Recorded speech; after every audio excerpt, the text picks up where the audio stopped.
2022ನೇ ಇಸ್ವಿನಲ್ಲಿ ಅತ್ಯಾಚಾರ ಅಂತ ಹೇಳಿ ಇವಾಗ ಯಾಕೆ ಇವಳು ಕಂಪ್ಲೇಂಟ್ ಕೊಡಕ್ ಬರ್ತಿದ್ದಾಳೆ? ಇಷ್ಟು ದಿನ ಎಲ್ಲೋಗಿದ್ಲು ಕಂಪ್ಲೇಂಟ್ ಕೊಡದೆ?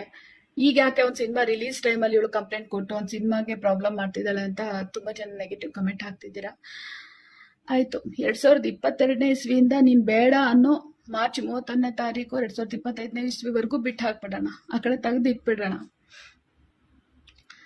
ನೀನ್ ಬೇಡ ಅಂದ್ರೆ ಬೇಡ, ನೀನ್ ಹಂಗಿದ್ಯಾ ಹಿಂಗಿದ್ಯಾ, ನಾನು ಇನ್ನೂ ಆ ಲೆವೆಲ್ಗೆ ಬೆಳಿಬೇಕು, ಈ ಲೆವೆಲ್ಗೆ ಬೆಳಿಬೇಕು, ನಾನು ಇನ್ನೂ ಅವ್ರ ಜೊತೆ ಇರ್ಬೇಕು, ಇವ್ರ ಜೊತೆ ಇರ್ಬೇಕು ಅಂತ ಹೇಳಿ ನನ್ನ ಬಿಟ್ಟು ನಾನು 1 ಮಂತ್ ಹಾಸ್ಪಿಟಲೈಸ್ ಆಗಿ ಹುಷಾರ್ ಮಾಡ್ಕೊಂಡು ನಾನು ಬಂದಿದ್ದೀನಿ.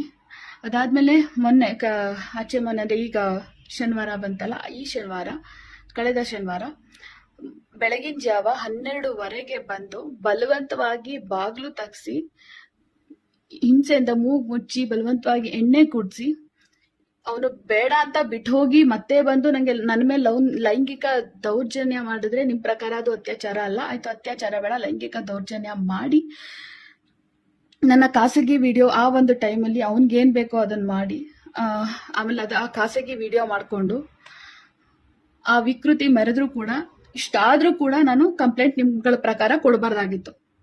ಇದು ಮತ್ ನಿಮ್ಗಳಿಗೆಲ್ಲ ಸುದ್ದಿ ಗೊತ್ತಾಗಿರೋದು ಇವಾಗಿರ್ಬೋದು, ಆದ್ರೆ ನನ್ಗೆ ಅವತ್ ಒಂದು 2 ದಿನ ನನಗೆ ಹುಷಾರ್ ತಪ್ಪಿಟ್ಟಿದ್ದೆ, ಫುಲ್ ಕಂಟ್ರೋಲ್ ಇರ್ಲಿಲ್ಲ, ಅಷ್ಟು ಹುಷಾರ್ ತಪ್ಪಿಟ್ಟಿದ್ದೆ.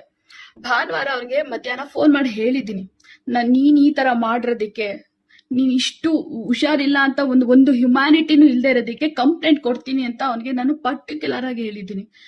ಅಷ್ಟು ಹೇಳಿಬಿಟ್ಟೇನೆ ನಾನು ಅವತ್ತಿಂದನೂ ಪ್ರೊಸೀಜರ್ ಇದೆ, ಡ್ರಾಫ್ಟ್ ಮಾಡಿ ಅದೆಲ್ಲ ಒಂದು ಪ್ರೊಸೀಜರ್ ಇತ್ತು, ಅದೆಲ್ಲ ಮಾಡಿ ಅವ್ರಿಗೆ ಕಂಪ್ಲೇಂಟ್ ಕೊಟ್ಟು ಮೊನ್ನೆಯಿಂದನೂ ಪೊಲೀಸ್ ಸ್ಟೇಷನ್ ಅಲ್ಲೇ ಇದ್ದೀನಿ. ಅದೆಲ್ಲ ಆಗಿ ಮೊನ್ನೆಯಿಂದನೂ ನಾನು ಮೆಡಿಕಲ್ ಟೆಸ್ಟ್ ಅಲ್ಲಿ ಇದ್ದೀನಿ. ಅದ್ರ ಸುದ್ದಿ ಆಗಿರೋದು ಇವಾಗ, ನಿಮ್ಗೆ ವಿಷಯಗಳು ಗೊತ್ತಾಗ್ತಿರೋದು ಇವಾಗ. ನಾಳೆ ಸಿನಿಮಾ ಇದೆ, ಯಾಕೆ ಇವಳು ಈ ಟೈಮಲ್ಲಿ ಕಂಪ್ಲೇಂಟ್ ಕೊಟ್ಲು ಹಾಗೆ ಹೀಗೆ ಅಂತೆಲ್ಲ ನೀವು ಮಾತಾಡ್ತೀರಾ. ಈ ತರ ಆದ್ರೂ ಅವ್ನು ಆ ತರ ವಿಡಿಯೋ ಮಾಡ್ಕೊಂಡು ಹೋದ್ರು ಕೂಡ ನಾನು ಕಂಪ್ಲೇಂಟ್ ಕೊಡಬಾರ್ದಾಗಿತ್ತು ನಿಮ್ಗಳ ಪ್ರಕಾರ ಅಲ್ವಾ? ಅಂದ್ರೆ ಯಾರಾದ್ರೂ ಅತ್ಯಾಚಾರ ಆಗಿ ಸಾಯಿಸ್ಬಿಟ್ರೆ, ಅವ್ರನ್ನ ಕೊಲೆ ಮಾಡ್ಬಿಟ್ರೆ, ಅಥವಾ ಯಾರಾದ್ರೂ ಅತ್ಯಾಚಾರ ಆಗಿ ಸೂಸೈಡ್ ಮಾಡ್ಕೊಂಡ್ಬಿಟ್ರೆ ಮಾತ್ರ ನೀವುಗಳೆಲ್ಲರೂ ಜಸ್ಟಿಸ್ ಫಾರ್ ಸೋಕಾಲ್ಡ್ ಅಂತ ಅವ್ರ ಹೆಸರು ಹಾಕೋತೀರ. ಬದುಕಿದ್ದವರು ನ್ಯಾಯ ಬೇಕು ಅಂತ ಈ ತರ ಕಾನೂನು ಮೆಟ್ಲೆ ಇರಿದಾಗ ಇವಳು ಅಂತೋಳು ಇಂತೋಳು ಅಂತ ಅಂತೀರ. ನಿಮ್ಗಳ ಪ್ರಕಾರ ನಮ್ಗೆ ನ್ಯಾಯ ಬೇಕು ಅಂತಂದ್ರೆ ಈ ತರ ಎಲ್ಲ ಆದ್ರೂ, ಇಷ್ಟು ದೌರ್ಜನ್ಯ ನಡೆದ್ರು ಸತ್ತೋಗ್ಬಿಡ್ಬೇಕು, ಅವಾಗ ಮಾತ್ರ ಜಸ್ಟಿಸ್ ಅಂತ ಆ ತರ ಹಾಕೋತೀರ. ಅಂದ್ರೆ ಸತ್ತೋಗ್ಬಿಡ್ಬೇಕು ನಿಮ್ಗಳ ಪ್ರಕಾರ ಈ ತರ ಎಲ್ಲ ದೌರ್ಜನ್ಯ ಆದಾಗ, ಅವಾಗ ಮಾತ್ರ ನಿಮ್ಗಳಿಗೆ ಅನ್ಯಾಯ ಆಗಿದೆ, ಅನ್ಯಾಯ ಅನ್ನೋದು ಕಾಣಿಸುತ್ತೆ. ಅವಾಗ ಮಾತ್ರ ಸತ್ತವ್ರಿಗೆ ಮಾತ್ರ ನೀವೆಲ್ಲರೂ ನಿಂತೀರ, ಬದುಕಿದವ್ರಿಗೆ ಯಾರಿಗೂ ನಿಲ್ಲಲ್ಲ.